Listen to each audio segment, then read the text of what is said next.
CD. They don't just, the central bank is not a charity organization that goes and say, I have dollars, come and take it. No. Because our reserve, we have exceeded the limit that according to the IMF negotiation that we had extra. The central bank had a lot of cash reserve in the form of dollars.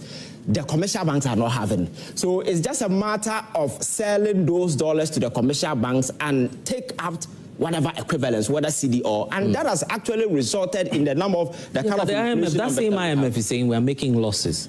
No, it's a different thing. Yeah. Because what I'm saying is a different thing. I'm talking about the gold board intervention bringing into this economy $10 billion. We're not saying gold board is making losses. Yes. I'm just saying, but IMF on the other hand is saying that the central bank is making losses. You see, if you look at the positive. Hello. Okay. If you look at the IMF report, the funny thing is that people quickly just wanted to create something and insert it on gold board. But I have read the report. It's about 130 something page document. There is nowhere in that report where they said gold board has been running a loss. I get that. But you see, the gold for oil intervention that was introduced in 2022 by Dr. Bawumia, just go and track that particular policy intervention, because the reason why we went for that particular option was that we didn't have dollars at the time.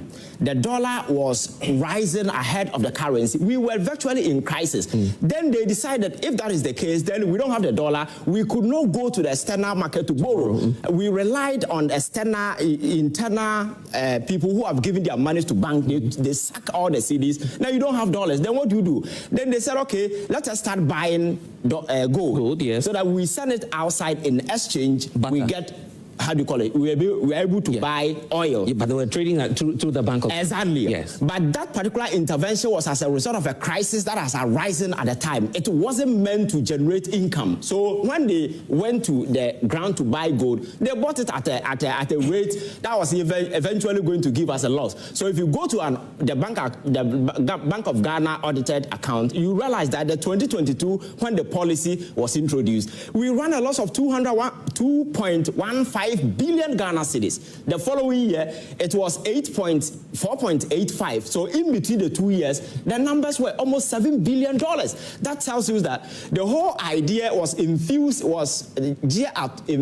a certain amount of dollars into the system. But ask yourself, was it able to intervene the situation? Because the dollar was still rising. So that tells you that if Bank of Ghana is continuing the same initiative, then the probability that that particular loss or occasion is quite obvious. Okay, but we are making the trading laws, and yeah, for now in this administration, we are seeing some level of better performance of the CD. Yes.